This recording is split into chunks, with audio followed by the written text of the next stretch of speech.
రోహిణి వదిన చేయి తల్లి పాలు కింద పడిపోయాయి కదా. అవును. ఏ ఆ పాలుండే పాలకోవ చేద్దాం అనుకున్నావా ఏంటి?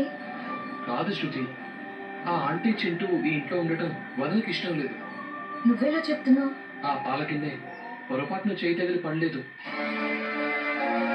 రోహిణి హాయ్ ఫ్రెండ్స్, ఈరోజు టాపిక్ ఏంటంటే గుండె గుడి గంటలు ఎంట్రన్స్ అందరూ వెళ్ళిపోయారు కాబట్టి మళ్ళీ రిటర్న్ అందరు తిరిగి వస్తారు. ఫస్ట్ మీనా వస్తుంది. మీనా వచ్చి పాప వాళ్ళతో మాట్లాడుతుంది.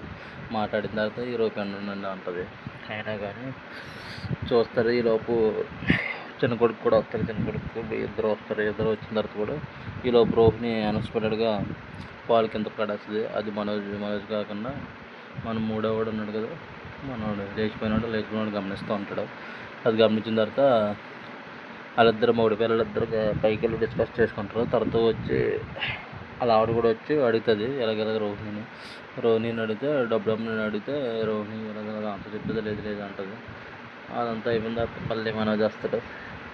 మనోజ్ అయిపోయిన తర్వాత ఈలోపు వాళ్ళిద్దరు గుడికి వెళ్ళిన వాళ్ళిద్దరూ కూడా వస్తారు. ప్రభావతిని అలా ఆయన ఇద్దరు కూడా వస్తారు. గుడికి వెళ్ళిన కూడా ఆటోలో వచ్చాడు. మనవాడు రంగంతో వస్తాగానే వెళ్తాడు. ఈ లోపల లోపలికి వస్తుంది. ఈ లోపు మనవాడు చింటూ అన్నవాడు చైర్లో కూర్చోడు.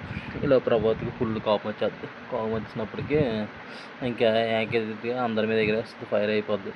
ఇలాగ చింటూని ఇలాగ ఎంపైర్ చేసినట్టు ఇలా అంటుంది. కానీ ఎవరేమంటారు. ఈ లోపు బాల్ వస్తాడు. బాల్ వచ్చిన తర్వాత మళ్ళీ దాన్ని రివర్స్లో కూడా అందుకు డిస్కషన్ జరిగి సంగతి ఆపేసి పడుకోబెడేస్తుంది.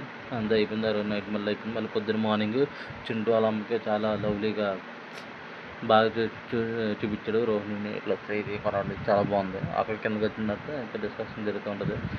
ఈలోపు ప్రభావతి మొత్తం రీలాడేస్తూ ఉంటుంది. ఈలోపు మధ్యలో వెంటనే బాల్ వచ్చి కొంచెం అడుగుతాడు. అడిగినప్పటికీ మళ్ళీ మధ్యలో రోహిణి తగులుకుంటుంది. అంతటితో ఎపిసోడ్ అయిపోద్ది. ఏదో ఎపిసోడ్ అనుకున్నాను కానీ కొంచెం డల్ చేశాడు. కొంచెం రేజ్ తగ్గించాడు.